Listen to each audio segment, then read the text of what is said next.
Hi all, സംസ്കൃതിയുടെ ഒരു പുതിയ വീഡിയോയിലേക്ക് എല്ലാവർക്കും സ്വാഗതം. പ്ലസ് ടു സോഷ്യോളജിയിലെ രണ്ടാമത്തെ ചാപ്റ്ററാണ് നമ്മളിവിടെ ചർച്ച ചെയ്യുന്നത്. അപ്പോൾ ചാനൽ ഇതുവരെ സബ്സ്ക്രൈബ് ചെയ്യാത്തവർ സബ്സ്ക്രൈബ് ചെയ്യുക, ലൈക്ക് ചെയ്യുക, കമന്റ് ചെയ്യുക, ഷെയർ ചെയ്യുക. സോ നമുക്ക് വീഡിയോയിലേക്ക് പോവാം. പ്ലസ് ടു സോഷ്യോളജിയിലെ the demographic structure of the Indian society എന്ന സെക്കൻഡ് ചാപ്റ്ററാണ് നമ്മൾ ചർച്ച ചെയ്തുകൊണ്ടിരിക്കുന്നത്. കഴിഞ്ഞ ക്ലാസ്സിൽ കോമൺ കൺസെപ്റ്റ് ആൻഡ് ഇൻഡിക്കേറ്റേഴ്സ് എന്ന പോർഷൻ നമ്മൾ പറഞ്ഞു കഴിഞ്ഞു. ഇന്ന് size and growth of Indian population, Indian ജനസംഖ്യയുടെ വലുപ്പവും വളർച്ചയും എന്ന ഭാഗമാണ് നമ്മൾ ചർച്ച ചെയ്യാൻ പോകുന്നത്. ഒന്നാമതായി ഈ ഒരു തീമില് നമുക്ക് നോക്കാനുള്ളത് ഏറ്റവും കൂടുതൽ ജനസംഖ്യയുള്ള രണ്ടാമത്തെ രാജ്യമാണ് India. India is the second most populous country in the world after China. ഇപ്പൊ ഏറ്റവും കൂടുതൽ ജനസംഖ്യയുള്ള രാജ്യം എന്ന് പറയുന്നത് ചൈനയാണ്. ചൈന കഴിഞ്ഞതിന് ശേഷം ഏറ്റവും കൂടുതൽ ജനസംഖ്യയുള്ള രാജ്യം എന്ന് പറയുന്നത് ഇന്ത്യയാണ്. അതുപോലെ തന്നെ 2011 സെൻസസ് പ്രകാരം 121 കോടി ജനങ്ങളാണ് ഇന്ത്യയിലുള്ളത്. According to the census of 2011, India has a population of 121 crore or 1.21 billion. 121 കോടി ജനങ്ങൾ അഥവാ 1.21 ബില്യൺ ജനങ്ങളാണ് ഇന്ത്യയിലുള്ളത്. ഇന്ത്യൻ ജനസംഖ്യയുടെ വളർച്ചാ നിരക്ക് എല്ലായ്പ്പോഴും ഉയർന്ന തോതിലല്ല. അതായത് the growth rate of India's population has not always been very high. Between 1901 to 1951, the average annual growth rate never exceeded 1.33%. It was a modest rate of growth. In fact, between 1911 and 1921, there was a negative rate of growth of 0.03%. അതായത് 1901 1951 ഇടയ്ക്ക് average annual growth, അതായത് ശരാശരി വാർഷിക വളർച്ചാ നിരക്ക് എന്ന് പറയുന്നത് 1.33% 1911-21 കാലഘട്ടത്തിൽ ഒരു നെഗറ്റീവ് ഗ്രോത്ത്, നെഗറ്റീവ് വളർച്ചാ നിരക്ക് നമുക്ക് കാണാൻ സാധിക്കും. അത് -0.03% ആണ്. അതിന്റെ കാരണം എന്താണ്? ഇൻഫ്ലുവൻസ എപ്പിഡമിക്, അതായത് സ്പാനിഷ് ഫ്ലൂ എന്ന് പറയുന്ന ഒരു സാംക്രമിക രോഗം, ഒരു പകർച്ചവ്യാധി നമ്മുടെ സമൂഹത്തിൽ പടർന്നു പിടിച്ചത് കൊണ്ടാണ് അവിടെ ഒരു നെഗറ്റീവ് ഗ്രോത്ത് റേറ്റ്, നെഗറ്റീവ് വളർച്ചാ നിരക്ക് സംഭവിച്ചത്. After independence increased growth 2.2% 1961 to 1981. അതായത് 1961-81 കാലഘട്ടത്തിൽ, അതായത് സ്വാതന്ത്ര്യത്തിന് ശേഷം നമ്മുടെ ഇൻക്രീസ്ഡ് ഗ്രോത്ത് റേറ്റ്, അതായത് ഉയർന്ന വളർച്ചാ നിരക്ക് എന്ന് പറയുന്നത്, വളർച്ചാ നിരക്ക് ഉയർന്നത് 2.2%.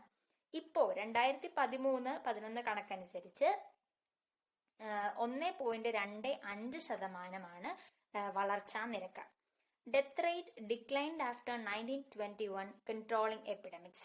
നമ്മൾ ഈ പകർച്ചവ്യാധികളെയൊക്കെ തടയുന്നതിനുള്ള പല മാർഗങ്ങൾ അവലംബിച്ചത് കൊണ്ട് തന്നെ 1921 ശേഷം ഡെത്ത് റേറ്റ്, മരണനിരക്കില് ഒരു കുറവ് കാണാൻ സാധിച്ചിട്ടുണ്ട്. ഇൻ 1994 പ്ലേഗ്, ചിക്കൻ ഗുനിയ 2006, അതായത് 1994 സൂറത്തിലെ പ്ലേഗും അതേപോലെ തന്നെ 2006 ചിക്കൻ ഗുനിയ പോലുള്ള പകർച്ചവ്യാധികളും അസുഖങ്ങളൊക്കെ കാണാൻ സാധിക്കുന്നു. അടുത്തത് നമുക്ക് ചർച്ച ചെയ്യാനുള്ള age structure of Indian population. Indian പോപ്പുലേഷന്റെ ഏജ് സ്ട്രക്ചറിനെ പറ്റിയാണ്. എന്താണ് ഇന്ത്യൻ പോപ്പുലേഷന്റെ ഏജ് സ്ട്രക്ചർ എന്ന് നമുക്ക് നോക്കാം. ഇന്ത്യയിലെ ഭൂരിഭാഗം ജനങ്ങളും യുവാക്കളാണ്. ഏജ് സ്ട്രക്ചറിനെ പറ്റി പറയുമ്പോൾ നമ്മൾ ഓർത്തിരിക്കേണ്ട കാര്യം എന്ന് പറയുന്നത് ഇന്ത്യയിലെ ഭൂരിഭാഗം ജനങ്ങളും യുവാക്കളാണ്. India has A very young population. ഇന്ത്യയിലെ ശരാശരി പ്രായം മറ്റ് രാജ്യങ്ങളെ അപേക്ഷിച്ച് വളരെ കുറവാണ്. The average age of Indian people is also less than that of other countries. ഇന്ത്യയുടെ ശരാശരി പ്രായം എന്ന് പറയുന്നത് മറ്റ് രാജ്യങ്ങളെ അപേക്ഷിച്ച് വളരെ കുറവാണ്. ഇത് ഇന്ത്യയെ സംബന്ധിച്ചിടത്തോളം ഒരു നേട്ടം തന്നെയാണ്. ഇന്ത്യയെ സംബന്ധിച്ച് ഈ പറയുന്ന ശരാശരി പ്രായം, ഇന്ത്യയുടെ ശരാശരി പ്രായം മറ്റു രാജ്യങ്ങളെ അപേക്ഷിച്ച് വളരെ കുറവായത് ഇന്ത്യയെ സംബന്ധിച്ച് ഒരു നേട്ടമാണ്. ആശ്രിതർ കുറയുകയും അതിലൂടെ രാജ്യത്തിന് വലിയ പുരോഗതി കൈവരിക്കാനുള്ള ഏറ്റവും നല്ല സമയമാണ്. അതായത് the large size of younger age groups in the age structure is an advantage for India. എന്തുകൊണ്ടാണ്? It helps India to benefit from a demographic dividend. The current generation of working age people is also a large one. The number of old people depending upon them is relatively small. So, the working age people have only a small number of old people to support. That is why India benefits from a demographic dividend. എന്തുകൊണ്ടാണ് ഇന്ത്യയിലെ ശരാശരി പ്രായം മറ്റ് രാജ്യങ്ങളെ അപേക്ഷിച്ച് കുറവാണെന്ന് പറയുന്നത് ഇന്ത്യക്കൊരു നേട്ടമാണ് എന്ന് പറയുന്നതെന്ന് ചോദിച്ചാൽ നമുക്ക് പ്രസ്താവിക്കാൻ സാധിക്കുന്നത് ഇന്ത്യയിലെ വർക്ക് ചെയ്യുന്ന, അതായത് തൊഴിലെടുക്കുന്ന ആളുകളുടെ എണ്ണം കൂടുതലും അവരെ ആശ്രയിച്ച് ജീവിക്കുന്ന, അതായത് 15 വയസ്സിന് താഴെയുള്ളവരും 65 വയസ്സിന് മുകളിലുള്ളവരുടെയും അനുപാതം കുറവുമായതുകൊണ്ട് തന്നെ കൂടുതൽ ഡെവലപ്മെന്റ് വരുന്നു. അതാണ് അതിന്റെ കാരണം. ദെൻ അടുത്ത പോർഷൻ എന്ന് പറയുന്നത് ഡെമോഗ്രാഫിക് ഡിവിഡൻഡ് ഇൻ ഇന്ത്യ. എന്താണ് ഡെമോഗ്രാഫിക് ഡിവിഡൻഡ് ഇൻ ഇന്ത്യ എന്ന് നോക്കാം. യുവാക്കളുടെ എണ്ണം കൂടുന്ന പ്രതിഭാസത്തെയാണ് ഡെമോഗ്രാഫിക് ഡിവിഡൻഡ് ഇൻ ഇന്ത്യ എന്ന് പറയുന്നത്. 2020 ആകുമ്പോൾ ഇന്ത്യൻ ജനങ്ങളുടെ ശരാശരി വയസ്സ് 29 ആയിരിക്കും. ഇതേസമയം മറ്റ് വികസിത രാജ്യങ്ങളിലെ അവസ്ഥ താഴെ പറയും പ്രകാരമായിരിക്കും. In 2020 China and USA 37, Western Europe 45, Japan 48. ഇന്ത്യക്ക് ഏറ്റവും കൂടുതൽ നേട്ടങ്ങൾ ഉണ്ടാക്കാൻ പറ്റിയ സുവർണ അവസരമാണിത്. ആശ്രിത അനുപാതം കുറയുന്നതിലൂടെ വികസന പ്രവർത്തനങ്ങൾക്ക് കൂടുതൽ വിഹിതം മാറ്റിവെക്കാൻ ഇത് അവസരം നൽകുന്നു. അതായത് the demographic advantage or dividend is derived from the age structure of the population. പോപ്പുലേഷന്റെ ഏജ് സ്ട്രക്ചറിൽ നിന്ന് ഉറവിടുന്ന ഒരു പ്രതിഭാസമാണ് ഡെമോഗ്രാഫിക് ഡിവിഡൻഡ് എന്ന് പറയുന്നത്. അതായത് യുവാക്കളുടെ എണ്ണം കൂടുന്നു. India is one of the youngest countries in the world. ലോകത്തിലെ ഏറ്റവും ചെറുപ്പക്കാരുള്ള ഒരു രാജ്യമായിട്ട് ഇന്ത്യ വളർന്നു വരികയാണ്. 1/3 of India's population was below 15 years of age in 2000. In 2020, the average Indian will be only 29 years old. Thus, India has a large and growing labor force. It can give benefit of growth and prosperity to the country. അതായത് സ്വാഭാവികമായിട്ടും യുവാക്കളുടെ എണ്ണം കൂടുമ്പോൾ working population, work ചെയ്യുന്ന ജനങ്ങളുടെ എണ്ണം കൂടുകയാണ്. അതുകൊണ്ട് തന്നെ രാജ്യത്തിന് അവിടെ ഒരു ഗ്രോത്തും ഐശ്വര്യവും അതേപോലെ തന്നെ ഒരു വളർച്ചയും അഭിവൃദ്ധിയുമാണ് ഉണ്ടാകുന്നത്. ഇനി നമ്മൾ ചർച്ച ചെയ്യാൻ പോകുന്ന പോർഷൻ എന്ന് പറയുന്നത് declining sex ratio in India. എന്താണെന്ന് നോക്കാം. 2011 സെൻസസ് പ്രകാരം 1000 പുരുഷന്മാർക്ക് 940 സ്ത്രീകളാണ് ഉള്ളത്. കേരളമാണ് പക്ഷേ ഇതിനൊരു മുന്നിൽ നിൽക്കുന്ന ഒരവസ്ഥ കേരളത്തിലുണ്ട്. 1084 സ്ത്രീകളാണ് 1000 പുരുഷന്മാർക്ക് കേരളത്തിലുള്ളത്. പഞ്ചാബിലാണ് ഏറ്റവും കുറവ്, 793 സ്ത്രീകൾ. ഹരിയാന, ഛത്തീസ്ഗഡ്, ഡൽഹി, ഗുജറാത്ത്, ഹിമാചൽ പ്രദേശ് എന്നിവിടങ്ങളിൽ വളരെ കുറഞ്ഞ അനുപാതമാണ് ഉള്ളത്. സെക്സ് റേഷ്യോ വളരെയധികം കുറവാണ് ഹരിയാന, ഛത്തീസ്ഗഡ്, ഡൽഹി, ഗുജറാത്ത്, ഹിമാചൽ പ്രദേശ് തുടങ്ങിയ പ്രദേശങ്ങളിൽ. The sex ratio has a significant place in the demographic structure. It is an important indicator of gender balance in the population. Sex ratio refers to the number of females per 1000 males. ആ ഒരു definition വളരെയധികം important ആണ്. 1000 പുരുഷന്മാർക്ക് എത്ര സ്ത്രീകളുണ്ട്? Sex ratio refers to the number of females per 1000 males എന്നാണ് അതിന്റെ definition വരുന്നത്. ഇനി എന്താണ് ലിംഗാനുപാതം കുറയാനുള്ള കാരണങ്ങൾ? എന്തുകൊണ്ടാണ് ഈ സെക്സ് റേഷ്യോ കുറയുന്നതിനുള്ള കാരണങ്ങൾ? ഒന്ന്, മരണങ്ങൾ, അതായത് മെറ്റേണൽ മൊർട്ടാലിറ്റി ആണ് ലിംഗാനുപാതം കുറയാനുള്ള ഒന്നാമത്തെ കാരണം, അതായത് മാതൃമരണങ്ങൾ.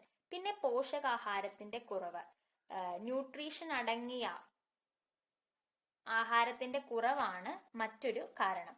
ന്യൂട്രീഷ്യസ് ഫുഡിന്റെ അവൈലബിലിറ്റി ഇല്ലായ്മ, പിന്നെ വിദ്യാഭ്യാസത്തിന്റെ കുറവ്, എഡ്യൂക്കേഷൻ ഇല്ലായ്മ, പെൺകുട്ടികളോടുള്ള അവഗണന, negligence to the girl child, then പെൺഭ്രൂണഹത്യ, അതായത് ഫീമെയിൽ ഇൻഫാന്റിസൈഡ്, ദെൻ മതപരമായ വിശ്വാസങ്ങൾ, റിലീജിയസ് ആയിട്ടുള്ള ബിലീവ്സ്, സ്ത്രീധന സമ്പ്രദായം, ഡോവറി സിസ്റ്റം. ഇതൊക്കെയാണ് ഡിക്ലൈനിങ് സെക്സ് റേഷ്യോ ഡിക്ലൈൻ ചെയ്യാനുള്ള പ്രധാനപ്പെട്ട കാരണങ്ങൾ. ഒന്ന്, മാതൃമരണ നിരക്ക്, പോഷകാഹാരത്തിന്റെ കുറവ്, വിദ്യാഭ്യാസത്തിന്റെ കുറവ്, പെൺകുട്ടികളോടുള്ള അവഗണന, പെൺഭ്രൂണഹത്യ, മതപരമായ വിശ്വാസങ്ങൾ, സ്ത്രീധന സമ്പ്രദായം. ഇനി റൂറൽ ആൻഡ് അർബൻ ഡിഫറൻസസ്. എന്താണ് റൂറൽ ആൻഡ് അർബൻ ഡിഫറൻസസ് എന്ന് നമുക്ക് നോക്കാം. ഇന്ത്യയിൽ കൂടുതൽ പേരും ഗ്രാമവാസികളാണ്. ഏകദേശം ഒരു 68.8% ആളുകളും ജീവിക്കുന്നത് ഗ്രാമങ്ങളിലാണ്. The worst majority of the Indian population lives in the rural areas. According to the census of 2011, 69% of our population still lives in villages. കൃഷിയാണ് ഭൂരിഭാഗം പേരുടെയും ഉപജീവനമാർഗം. Agriculture was the major occupation of people in rural areas. ഗ്രാമങ്ങളിൽ നഗരവൽക്കരണം നടന്നുകൊണ്ടിരിക്കുന്നു. അതായത് urbanisation, നഗരവൽക്കരണം ഗ്രാമങ്ങളിൽ നടന്നുകൊണ്ടിരിക്കുന്നു. ഇനി അടുത്തതായി നമുക്ക് ചർച്ച ചെയ്യാനുള്ള ഒരു കാര്യമാണ് പോപ്പുലേഷൻ പോളിസി ഇൻ ഇന്ത്യ. ഈ ചാപ്റ്ററിലെ തന്നെ ഏറ്റവും ഇമ്പോർട്ടന്റ് ആയ ഒരു കാര്യമാണ് പോപ്പുലേഷൻ പോളിസി ഇൻ ഇന്ത്യ. എന്താണെന്ന് നോക്കാം. കുടുംബാസൂത്രണ പദ്ധതികൾക്ക് ഊന്നൽ നൽകിക്കൊണ്ടുള്ള ഒരു ജനസംഖ്യാ നയമാണ് ഇന്ത്യയുടേത്. The population policy of Indian government was based on family planning. എന്തൊക്കെയാണ് അതിന്റെ ലക്ഷ്യങ്ങൾ എന്ന് നമുക്ക് നോക്കാം. The chief objectives of the national family planning programmes are the following. ഒന്നാമത്തെ എന്താണ്? സമൂഹത്തിന് അനുയോജ്യമായ രീതിയിൽ ജനസംഖ്യാ വളർച്ചയെ നിയന്ത്രിക്കുക. അതായത് try to influence the rate and pattern of population growth in a way desirable to the society. സൊസൈറ്റിക്ക് അനുയോജ്യമായ രീതിയിൽ, സമൂഹത്തിന് അനുയോജ്യമായ രീതിയിൽ ജനസംഖ്യാ വളർച്ചയെ നിയന്ത്രിക്കുക. അതുപോലെ തന്നെ അടുത്ത പോയിന്റ് എന്താണെന്ന് നോക്കാം. പലതരത്തിലുള്ള ജനന നിയന്ത്രണ മാർഗങ്ങൾ പ്രോത്സാഹിപ്പിക്കുക. To slow down the rate of population growth through the promotion of various birth control methods. അതായത് പോപ്പുലേഷൻ ഗ്രോത്ത്, ജനസംഖ്യാ വളർച്ചയെ നിയന്ത്രിക്കുന്നതിനായി വ്യത്യസ്ത തരത്തിലുള്ള ജനന നിയന്ത്രണ മാർഗങ്ങളെ പ്രോത്സാഹിപ്പിക്കുക എന്നതാണ് രണ്ടാമത്തെ ലക്ഷ്യം. അതുപോലെ തന്നെ പൊതുജനാരോഗ്യം മെച്ചപ്പെടുത്തുക. To improve public health standards. അടുത്ത കാര്യം എന്താണെന്ന് നോക്കൂ. ജനസംഖ്യാ പ്രശ്നത്തെക്കുറിച്ചും ആരോഗ്യ പ്രശ്നത്തെക്കുറിച്ചും ജനങ്ങളിൽ അവബോധം വളർത്തിയെടുക്കുക. To create public awareness about population and health issue.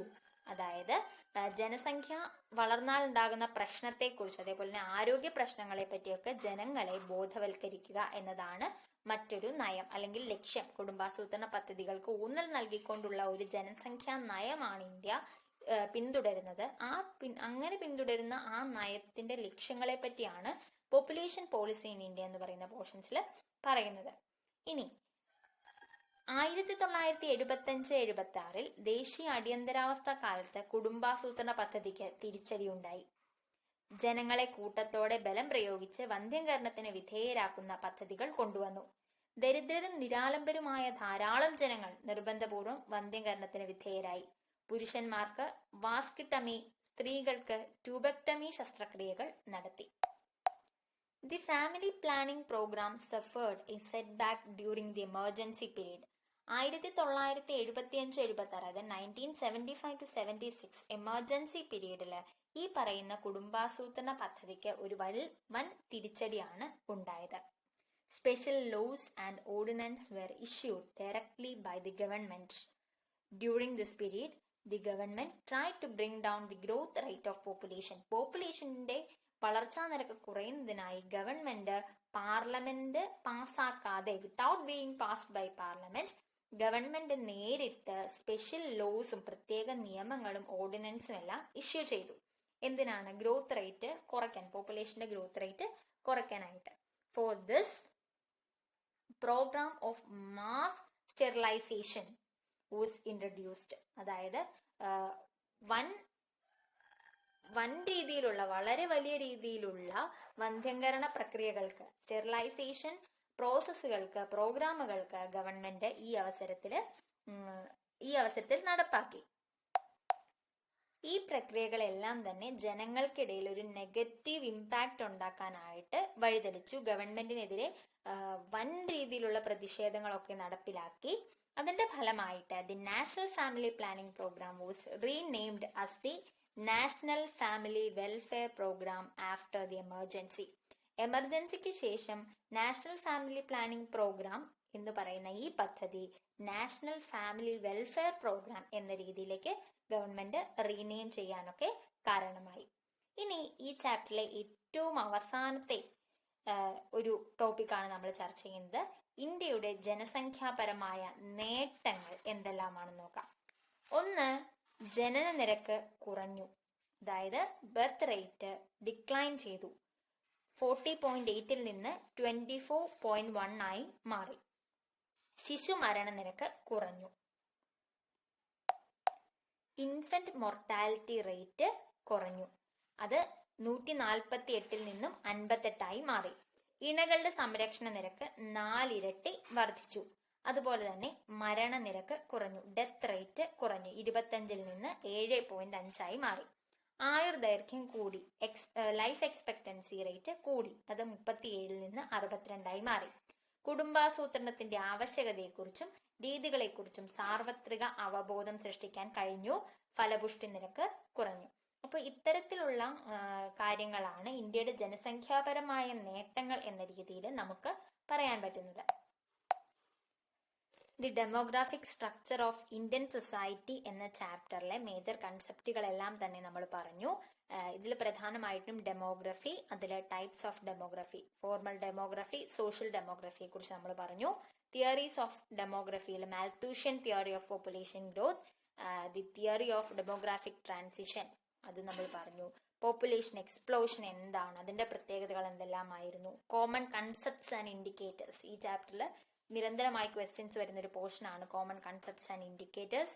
അതിൽ birth rate, death rate, growth rate, fertility rate, infant mortality rate, maternal mortality rate, life expectancy, sex ratio, age structure and population policies, dependency ratio, അതെല്ലാം നമ്മൾ പറഞ്ഞു. പിന്നെ size and growth of India's population, age structure of India's population, demographic dividend, declining sex ratio in India, rural and urban differences. ഇത്തരത്തിലുള്ള പ്രധാനപ്പെട്ട കൺസെപ്റ്റുകളെ പറ്റിയാണ് നമ്മൾ ചർച്ച ചെയ്തത്. ഇതോടുകൂടി ഈ ചാപ്റ്റർ അവസാനിച്ചിരിക്കുകയാണ്.